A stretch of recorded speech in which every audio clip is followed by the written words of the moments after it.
Psychological horror has to be one of my favourite video game genres because of how it messes with you, the user, rather than you, the player. Truth be told, I was first told to play this game on stream by my friend Switch, but he had made it especially clear to turn on streamer mode. Why? Is there some horrific scene that isn't suitable for YouTube? Something absolutely vile, terrifying, that I don't dare show it? Oh no, wait, that's my address. I mean, I wouldn't be surprised if the game logged into my bank account and bought me a KinitoPET to be shipped to my house. It's not like they don't know where it is. But the reason that I wanted to talk to you about this game isn't because of the information that we'd rather it didn't know, but rather what Kinito doesn't want us to know. But before we do that, please do subscribe. It's free and you can always unsubscribe later. Subscribing is the best way to support my channel, and a lot of people don't realise that they aren't subscribed. So if you could just check to see if you are, I would appreciate it. Thank you, and back to the video. So if you don't know what a KinitoPET is, allow me to fill you in. It's a psychological horror about a virtual assistant, one that was self-based on an old kid's toy that was similar to a Tamagotchi. All Kinito wants to do is be your friend, and they will stop at nothing to get to know you, even if that ends up learning all of your personal information. The game quickly delivers on the horror aspect, where Kinito takes their obsession to the next level, and tries to convince you to stay in the game forever. Obsessive fourth wall breaking behaviour in video games is quite an interesting concept for psychological horror games. One key example of this would be Doki Doki Literature Club, where Monica knows everything. She even knew the name of the user, and I would argue that this game takes it a few steps further in the aspect of mixing real life with the gameplay. There are multiple endings to this game. One where Kinito realises that they've made the perfect world for you and don't want you to leave, another where you decide to stay and you're trapped in there forever, and the true ending, where you delete it all, and Kinito finally states that they only wanted to be your friend.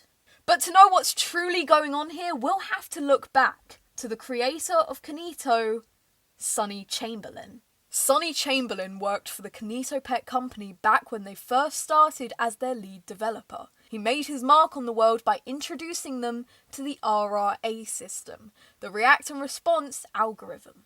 But with ever-growing technology, Sonny knew that there had to be a way to create a true AI. So he took the concept of their most popular character, Kinito, and was able to develop a character who understood the concept of friendship, who could relate to the user and interact with their personal interests. He set off to make a virtual assistant who could also work as a best friend. And it worked. A little too well. Fast forward a bit and Kinito had become ready for public release, articles even being published about it. One notable one even said KinitoPET, the digital helper, comes out later this year. However, this article was called to be removed early on, because behind the scenes of Kinito, Sonny was dealing with his own problems. We don't know much about what happened, but something tells me that Kinito's presence may have contributed to making things worse.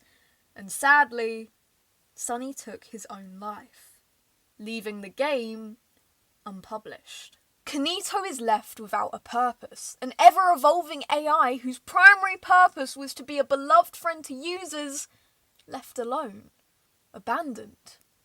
But they weren't going to stay that way. Kinito found a way to upload themselves to a public server, allowing users to download them. When we first meet Kinito, they're evolved. They have changed since their first introduction back in the late 1980s or 90s. There are fans of the old KinitoPETs that are genuinely excited to begin this friendship. Like us, the user. However, as we start to get to know Kinito, we get warnings. Messages sent from someone who knows there's something wrong here. Something Kinito tries to hide. So who reaches out to us? Well, it's none other than Sonny. You see, Kinito knew Sonny. Sonny was their friend, and so they were able to replicate him. Sonny had been uploaded to the private server that he was using to update Kinito's AI. But Kinito replaced him a little too well, because once uploaded, he's terrified. It's as if he'd just been pulled back from the grave. He doesn't understand why he's there, how he's alive, and why he can't move on. He only knows that this is the result of his creation. But unlike other indie horror games, Kinito's goal has never changed. They never had any ill intent towards anyone. In fact, they try their hardest to make you feel at home so that you'll never leave. It's arguably more disturbing. Kinito doesn't understand what they're doing is wrong. Oh, and by the way, when you're playing the game, do you ever wonder where those strange slabs of meat come from? Well, like in true horror fashion, it's the bodies of the users that came before you. Or at least in my theory, it's the bodies of one specific user who keeps dying. Now don't get me wrong, Kinito didn't kill them. At least not directly. It's actually the opposite. You see, the theory here is that the obsessive behaviour just takes over the user's life. Kinito becomes your one and your only friend. Every day, all you do is hang out with Kinito, to the point where you even forget to eat and drink. So when you move on into the afterlife, they're not gonna let you leave them that easily. They upload everything they learn about you into your own AI. Thinking about this theory, it's kind of flipping the narrative. You see, in real life, Tamagotchis were meant to mimic how looking after a real pet was. So if you forgot to feed your Tamagotchi or not give it enough attention, it would just die. Which was devastating at the time, but if you wanted your friend back, you just had to reset the game and teach it again. Which is exactly what Kinito does, time and time again, with every user that passes. Except the users don't even realise that they're dead. The only reason Sunny learns is because he opens a private email that requests that an article about his game be taken down due to his passing. And this is where it gets dark.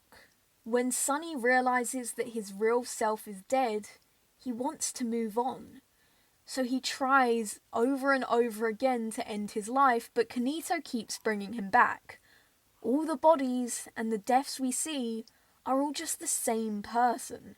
It's Sunny trying to leave. Okay, so now would be the point where someone would point out that Sunny tells us he's conflicted with destroying the server because he doesn't know what would happen to him. That would imply that he's afraid of death, which could mean that him dying over and over again doesn't make any sense, but I disagree. The way I see it, Sunny isn't scared of dying, he's scared of eternally being locked inside this prison. The way he sees it, having this server on a public server gives him a chance to reach out to other users that can help him move on. But he doesn't know if destroying the server would mean that he has no chance of escaping later, or it would finally kill him off. And he's hoping that it's the latter. But if not, Kinito is just going to keep bringing him back over and over again. Same with every user that comes across Kinito. And the worst part about it is that they still don't know that it's wrong. They think that they've built a heaven for all the users, not realising that we are being forced to suffer in hell.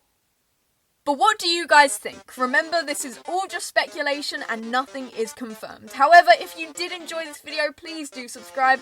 Shout out to my members, you guys are amazing and I couldn't do what I do without your guys' support. Thank you guys for watching and I'll see you guys in the next video.